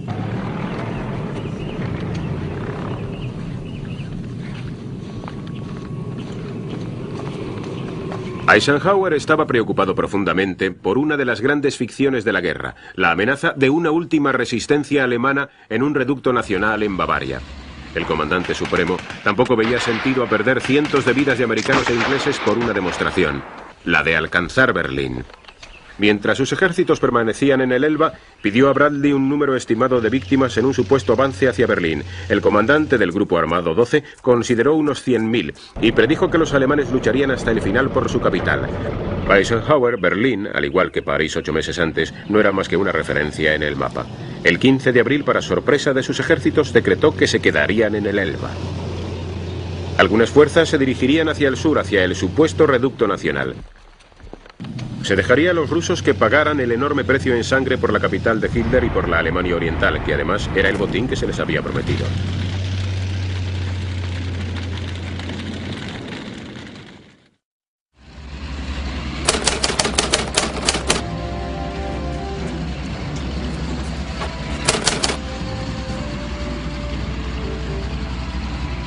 Para el asalto de Stalin a Berlín, sus mariscales habían reunido una de las más grandes concentraciones de potencia de ataque en la historia de la guerra a lo largo de las riberas del Oder. Su artillería machacó las defensas alemanas durante horas antes de que la infantería atacara el 16 de abril. Fue la última resistencia de la Alemania nazi. Los defensores vieron ante ellos el espectáculo del absoluto hundimiento de su nación, el saqueo de su capital, la violación de sus mujeres, que ahora sumaban 2 de los 2,5 millones de supervivientes de la población civil.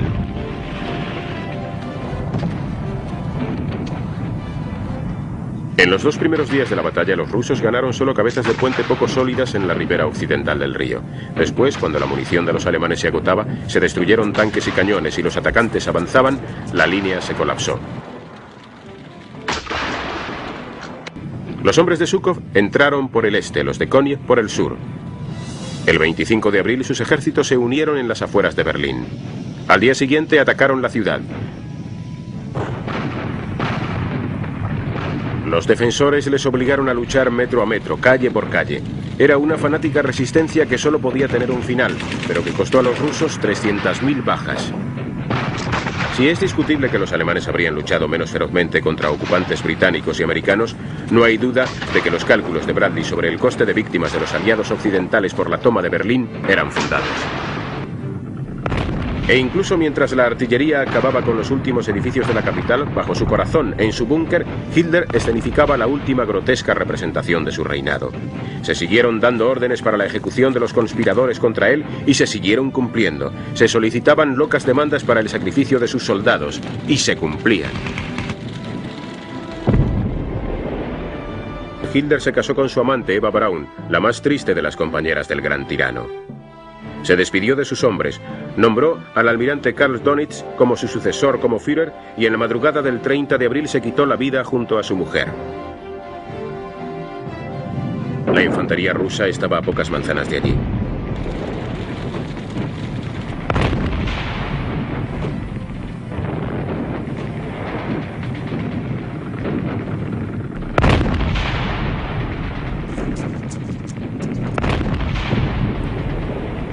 Mientras algunos de los acólitos de Hitler como Goebbels se quitaron la vida, otros huyeron por entre las ruinas o por las alcantarillas de la ciudad, abandonando el búnker del Führer tras haberle prendido fuego.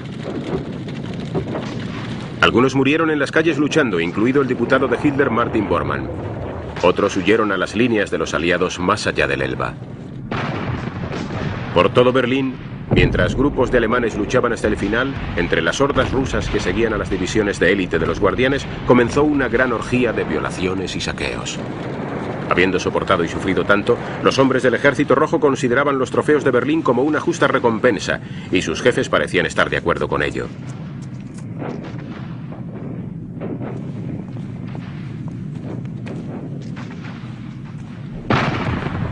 A las 3 de la tarde del 2 de mayo, un gran silencio se adueñó de la ciudad.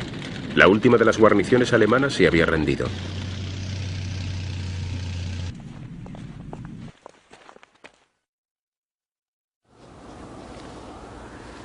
Incluso después de la muerte de Hitler y de la caída de Berlín, la guerra en Europa todavía iba a durar una semana más.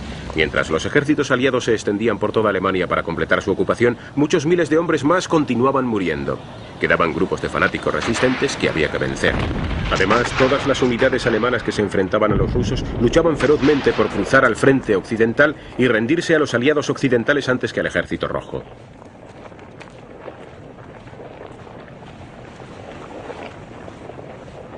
Se hicieron cientos de miles de prisioneros a los que había que identificar. alimentar y hospedar.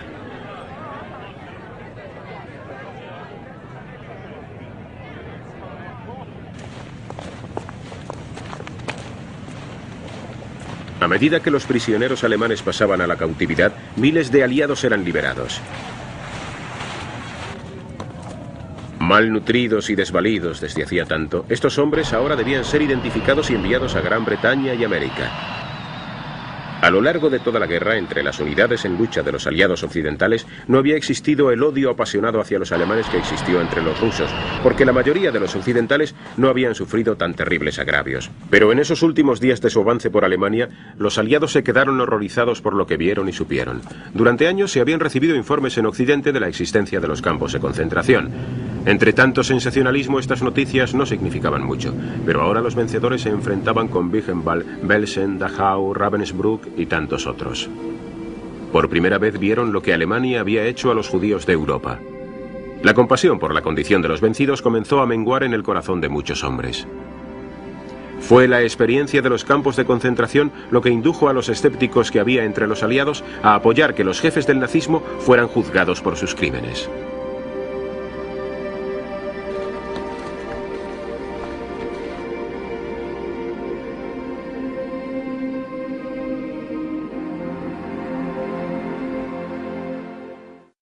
Fue objeto de gran alivio en las capitales occidentales que el 2 de mayo el 21º Grupo de Ejército había desalojado toda Holanda y el norte de Alemania, así como la costa del Báltico.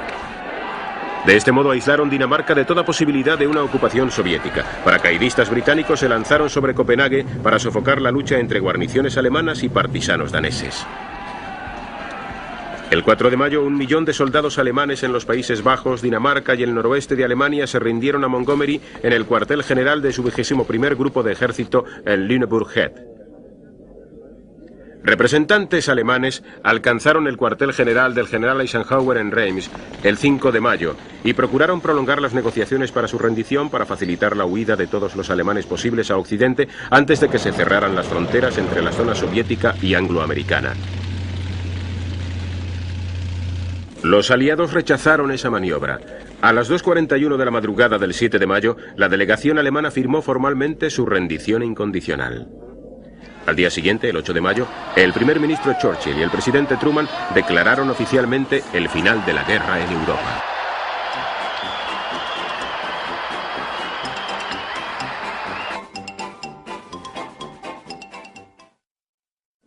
Las primeras graves heladas de la Guerra Fría caían ya sobre Europa. Por muchos intercambios de cortesías entre generales y banquetes para los generales rusos y angloamericanos, la implacable hostilidad de los soviéticos era ya aparente. El 9 de mayo, grupos de americanos habían estado en los alrededores de Praga cuando los rusos entraban en la ciudad por el otro extremo e insistían en que los americanos debían retirarse. Ahora se hacía patente que Praga y toda Checoslovaquia estaba perdida para Occidente. Entre todas las alegrías por la victoria, para muchas personas coherentes era una ironía trágica que Polonia, por cuya libertad Gran Bretaña y Francia habían entrado en guerra contra Hitler en septiembre del 39, permaneciera ahora dentro de las fronteras soviéticas. Los polacos, que habían luchado con gran valentía por la causa aliada en todos los frentes de la guerra, se encontraron con que los únicos frutos de la victoria para ellos eran la sustitución de una tiranía por otra.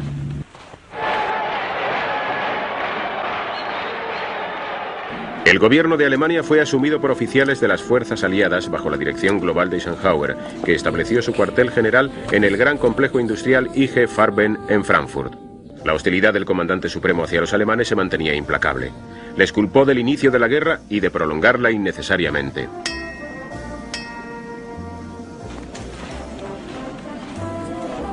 Si desde 1918 toda la burocracia y organización del gobierno interno alemán habían permanecido en su lugar, en 1945 fue desmantelada por completo. Alemania comenzaba unos años de verse regida por sus conquistadores, de ser una sociedad de empobrecidos y resentidos, del mercado negro y los fugitivos, de los que sentían una profunda culpabilidad por el horror que su sociedad había provocado en Europa y aquellos que sencillamente lamentaban haber perdido. El 1 de julio del 45, los ejércitos aliados empezaron a retirarse detrás de las fronteras de las zonas de ocupación acordadas antes de la conferencia de Yalta. Para los británicos y los americanos, esto suponía movimientos a gran escala de hombres a través de grandes distancias. El 15 de julio, Churchill voló a Potsdam para ocupar el asiento británico en la última conferencia de los aliados de la guerra, ya que la lucha contra Japón continuaba. El 26 de julio, el hombre que había llevado a Gran Bretaña a la victoria después de más de 5 años como primer ministro supo que su nación había decidido prescindir de él. Fue uno de los momentos más amargos en la vida de Churchill. Pero el pueblo británico sabía muy bien algo en lo que la historia está de acuerdo. Churchill había sido el mayor líder de la historia de Gran Bretaña en guerra, pero uno de los políticos más equivocados en tiempo de paz. Él ya había jugado su baza, y muy bien jugada.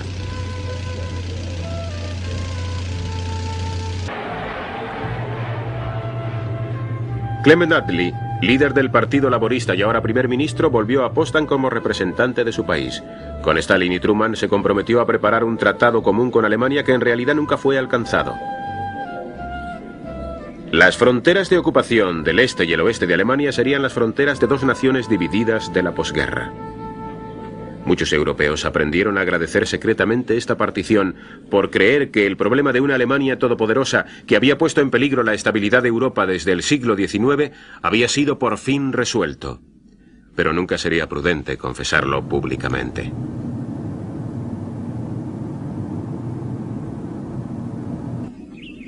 De los líderes enemigos, Himmler se quitó la vida después de ser capturado.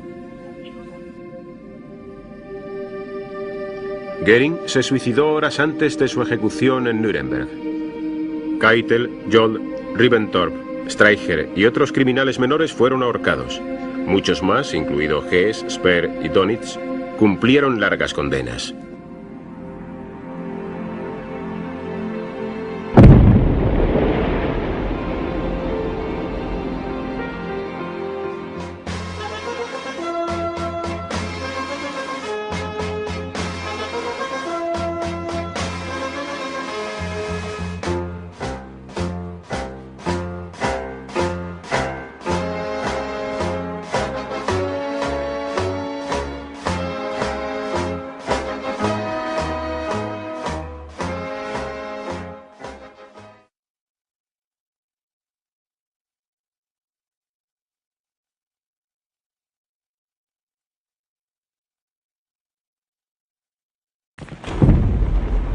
Más tarde, el 11 de junio, comenzó un movimiento de pinza alrededor de Caen. Por la izquierda, desde las posiciones ocupadas por la 6ª División Aerotransportada, envió a la veterana 51 Highland al ataque.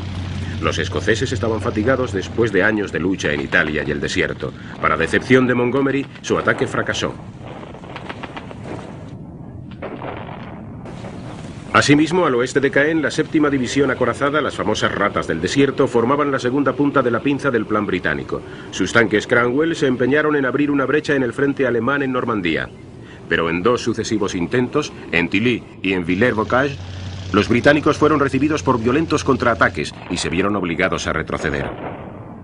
Los alemanes ahora disponían de un frente continuo alrededor de la cabeza de playa de los aliados. No habría victoria hasta que este sector fuera suficientemente debilitado para que los aliados pudieran atravesarlo.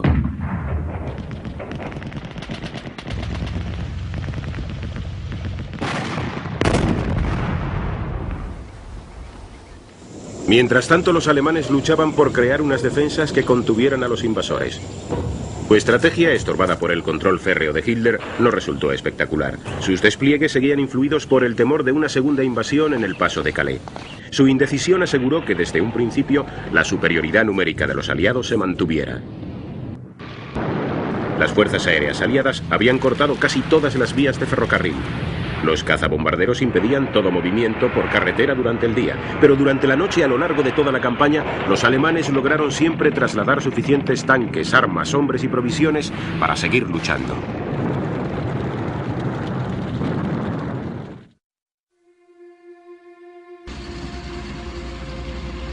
En el flanco británico los progresos no eran mayores. El 26 de junio, 3 divisiones atacaron un frente de 4 millas entre Carpiquet y Roré, hacia las riberas cuajadas de árboles del pequeño río Don, la Operación Epsom. 60.000 hombres, 600 tanques y 700 cañones fueron empleados en la batalla. Durante las primeras horas los progresos fueron buenos. Después, como de costumbre, los asaltantes se encontraron con una resistencia alemana contundente. Durante 4 días, la lucha experimentó flujos y reflujos hasta que por el río Odón se decía que corría sangre. La infantería británica, a pesar de todo su poderío aéreo y de artillería y el apoyo naval, en estas batallas en los bosques estivales y en los arroyos del noroeste de Europa, sufrió por primera vez parte del horror del frente oriental o de Flandes de una generación anterior. La defensa alemana durante las 10 semanas de la batalla de Normandía fue brillante. Von Rundstedt, Rommel y sus generales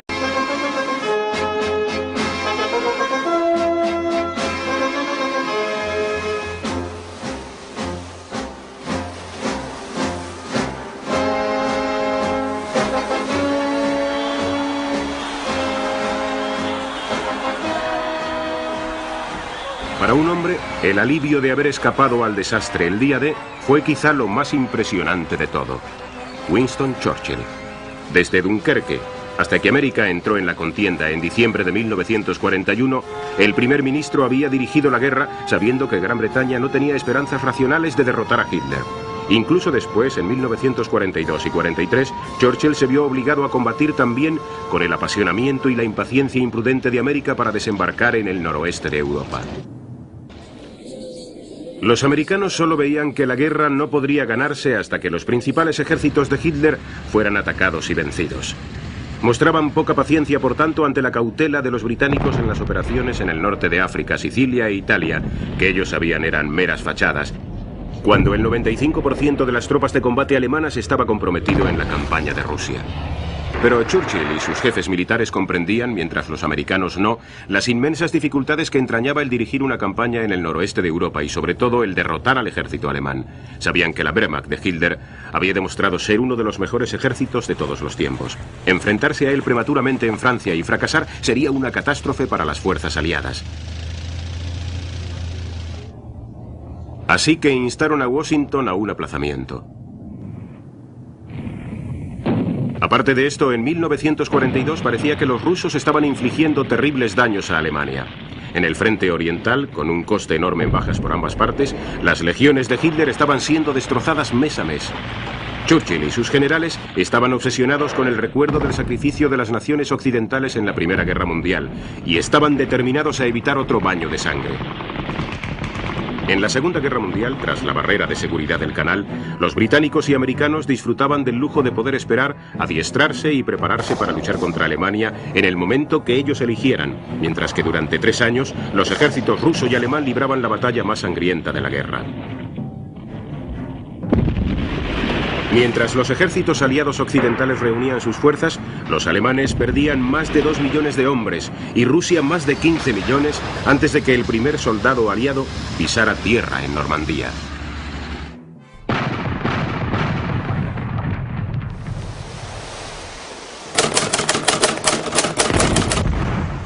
Aún así, dado el increíble poder, generales vieron siempre frustrados sus intentos de una gran contraofensiva por los aviones aliados y por su propia escasez de recursos. La demente negativa de Hitler a ceder terreno les impedía adoptar la razonable actitud de replegarse poco a poco. Pero los hombres de Rommel realizaban milagros diariamente, no cediendo terreno ante los contundentes ataques de los aliados, contraatacando para recuperar posiciones y obligando a los aliados a pagar un amargo precio por cada metro que conquistaban. Los jefes de Estado Mayor de los ejércitos aliados y los mismos soldados estaban consternados por las duras y sangrientas batallas que se veían obligados a librar en Normandía. Veteranos británicos y americanos habían venido del desierto, donde tarde o temprano podía hallarse un camino para rodear al enemigo y de esta forma evitar precipitadas confrontaciones a muerte. Entre los pueblecitos tan próximos entre sí no había rodeo posible. La infantería constituía solo un 14% de la fuerza del ejército y soportaba el 80% de todas las bajas. El número de víctimas del día D se vio multiplicado muchas veces en las semanas siguientes y atravesar el frente alemán parecía tan imposible como el primer día. El plan de los aliados había pedido siempre un escudo protector británico, como lo llamó Montgomery en el este, que retuviera el grueso de la fuerza acorazada alemana mientras los americanos intentaban la expansión hacia el oeste. Y aunque más tarde Montgomery se empeñó en negarlo, ni sus colegas ni los americanos dudaron nunca que él hubiera deseado que ese escudo se estableciera al sur de Caen, donde había espacio suficiente para construir campos de aviación vitales.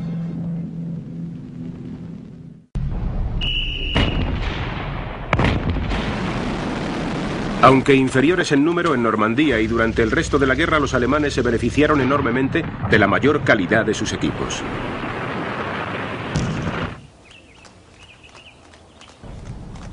Antes del día D, los jefes de Estado Mayor de los ejércitos aliados estaban bien enterados de esto, pero argumentaban que ellos poseían tal superioridad numérica que una ligera inferioridad en la calidad de sus equipos no tenía gran importancia. Y ya en el campo de batalla, una y otra vez, pequeñas unidades de tanques alemanes infligían terribles daños en las fuerzas blindadas aliadas. Los aliados contaban con la inapreciable ventaja del control absoluto del aire. Mientras la Luftwaffe solo podía organizar ineficaces incursiones aéreas de ataque sobre el ejército invasor y la cabeza de playa, los cazabombarderos aliados bombardeaban las posiciones alemanas sin compasión. En todas las batallas libradas en Normandía, los aliados procuraron sacar provecho de la enorme superioridad de sus fuerzas aéreas para abrir un camino para sus ataques.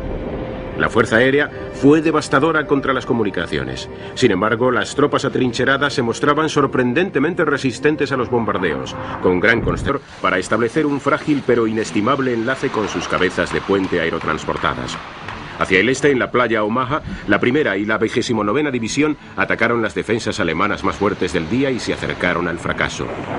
Durante toda esa amarga mañana, la infantería se vio acosada por el contraataque en las playas y bajo los riscos. Bradley, su comandante, estuvo a punto de suspender el asalto a Omaha, y la mayor parte de los hombres temieron como él que el desembarco hubiera resultado un fracaso. Solo después de horas de estancamiento y unas 4.000 bajas, un grupo de americanos avanzó por la ladera de la colina para atacar a los defensores alemanes. Centímetro a centímetro lograron abrir un camino hacia el interior desde la playa. El plan de los mandos americanos en Omaha fracasó, pero el valor y la iniciativa de unas cuantas decenas de hombres que luchaban en aquel punto impidieron el desastre. A media tarde, las fuerzas americanas habían alcanzado la cima.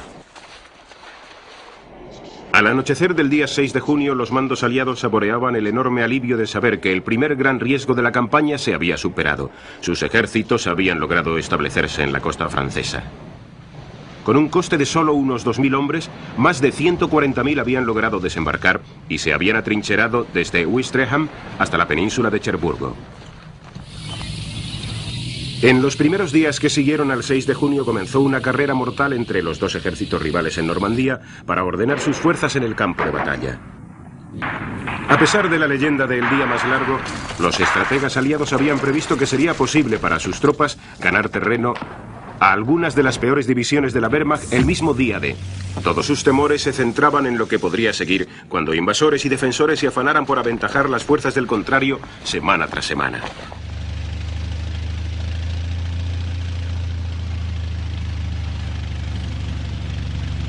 Aunque la ciudad de Valle fue tomada y las 5 cabezas de playa enlazadas antes de terminar la primera semana, los progresos en el interior se mostraban muy lentos. Los alemanes luchaban con gran valor y destreza. Los defensores demostraron su capacidad para resistir las balas y las explosiones enemigas sin abandonar. Los soldados aliados, preparados y entrenados durante meses para el desembarco, emplearon varios días en cruzar la playa para satisfacer las demandas de la batalla en el interior. En los primeros días después del 6 de junio, las divisiones de Montgomery intentaron romper el frente alemán con un asalto directo, pero demostró ser demasiado costoso y el ataque fue interrumpido. Del ejército alemán, Churchill temía una tragedia en Francia. Observó el inicio de la operación Overlord, consciente de que aquello representaba su último gran esfuerzo en el camino hacia la victoria, el último acto de la guerra, en el que la fuerza británica predominaba sobre la americana.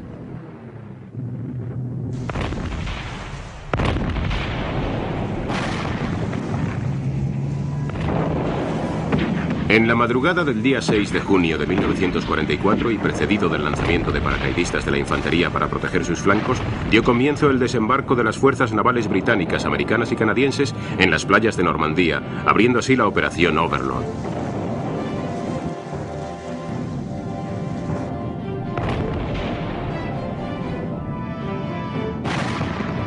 Los alemanes fueron cogidos totalmente por sorpresa gracias a los brillantes planes de los aliados y a la incompetencia del servicio de inteligencia de Hitler. Solo una división Panzer se desplegó dentro de la zona de las playas. Muchos de los defensores eran reservistas, convalecientes, reclutas de la Europa del Este.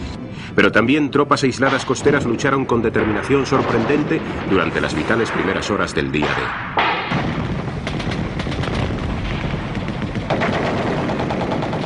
En cuanto a los invasores, además de la dificultad de abrirse paso por entre las defensas, existía el inmenso problema de acercar a la costa cientos de miles de hombres, de tanques, otros vehículos y armas y atravesar las playas en la confusión de la batalla.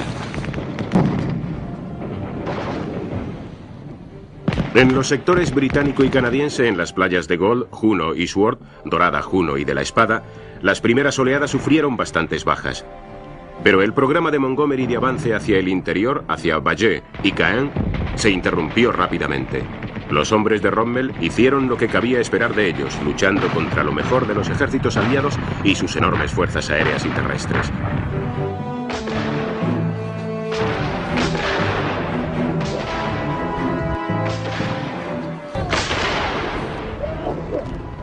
La gran aglomeración de tanques y lanchas de desembarco en las playas le costaron a los británicos horas preciosas para el triunfo.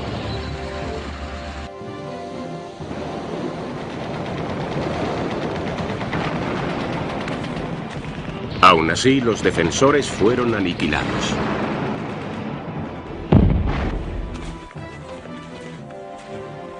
En el sector americano, en la playa Utah, las corrientes arrastraron a la cuarta división varios cientos de metros más al sur de su pretendido lugar de desembarco. Pero por suerte, esta resultó ser la franja más débilmente defendida de toda la costa.